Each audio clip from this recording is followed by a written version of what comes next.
co máme říkat? Jde auto, neříkej nic. Co máme říkat? Já nevím, tak běžte víc tam, ještě.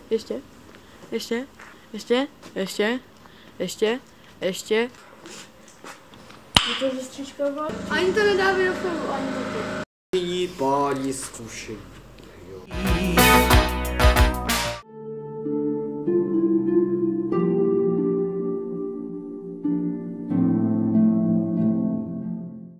To nehoří. To nepůjde. To jde asi takhle, myslím. Hoř. To nepůjde. Jo, hoříš, dělej, jeď. Jo, já hořím, rychle podej mi něco.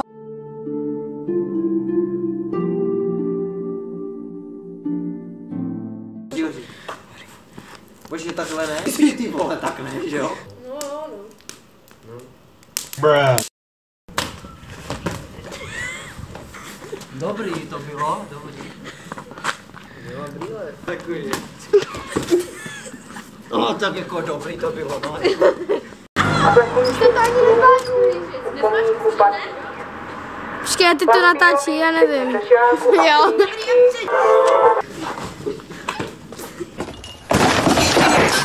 Pojďte, halo.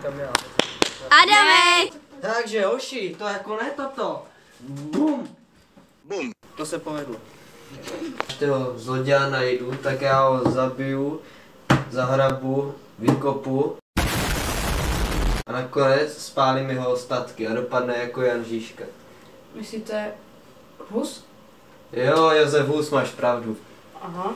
Děkuju. No, pojď. Tak dobrý, nic mi s tím neudělali. No, a tak na to, že jsme to auto získali zpátky. Sice s pomocí policie, ale mám ho tam, tak na zdraví. Na zdraví. Hej, ale kde je to auto teď? Odjelo.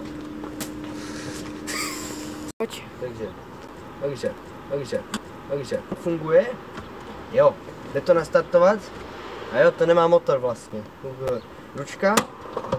Funguje, dobrý. Jde to tam. A máš tu Nokii? Nemám.